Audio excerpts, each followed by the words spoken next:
పూర్వం లుబ్ధకుడు అనే ఒక వేటగాడు ఉండేవాడు. అతను చాలా క్రూరమైనవాడు. జంతువులను చంపి జీవించేవాడు.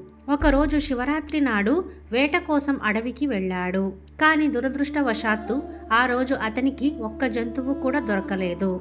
అలసిపోయి ఆకలితో నడుస్తుండగా చీకటి పడింది. దట్టమైన అడవిలో దారి తప్పిపోయాడు. అంతలో పులుల గాండ్రింపులు వినిపించాయి.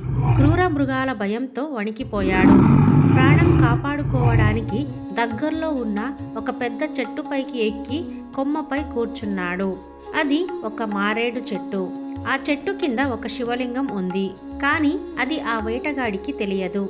రాత్రంతా నిద్రపోతే కింద పడిపోతానేమో లేదా పులి చంపేస్తుందనేమో అని భయంతో మేల్కొనే ఉన్నాడు. నిద్ర రాకుండా ఉండడానికి ఆ చెట్టు ఆకులు ఒక్కొక్కటిగా తెంపి కిందకి విసిరేయడం మొదలుపెట్టాడు. ఆశ్చర్యం ఏంటంటే అతను వేసే ప్రతి మారేడు ఆకు సరిగ్గా కింద ఉన్న శివలింగం మీదే పడుతోంది. అలాగే తన దగ్గర ఉన్న నీళ్ల కుండలోంచి నీళ్లు కూడా కింద ఒలికి ఆ లింగానికి అభిషేకం జరిగింది. ఆ రోజు శివరాత్రి. తనకు తెలియకుండానే ఉపవాసం ఉన్నాడు. నిద్రపోకుండా జాగరణ చేశాడు. లింగానికి అభిషేకం, అర్చన అన్నీ జరిగిపోయాయి. తెల్లారింది. సూర్యోదయం అయ్యింది. లుబ్ధకుడు చెట్టు దిగబోతుండగా ఒక అద్భుతం జరిగింది. సాక్షాత్తు పరమేశ్వరుడు నందిపై వచ్చి అతనికి దర్శనమిచ్చాడు. లుబ్ధకుడు ఆనందంతో కన్నీళ్లు పెట్టుకున్నాడు.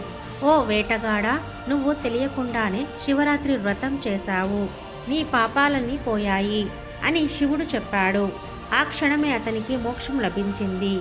చూసారా, శివుడు బోళాశంకరుడు. భక్తితో కాకపోయినా తెలియక చేసినా సరే ఫలితాన్ని ఇస్తాడు. ఈ శివరాత్రికి మనం కూడా భక్తితో శివుని అర్చిద్దాం.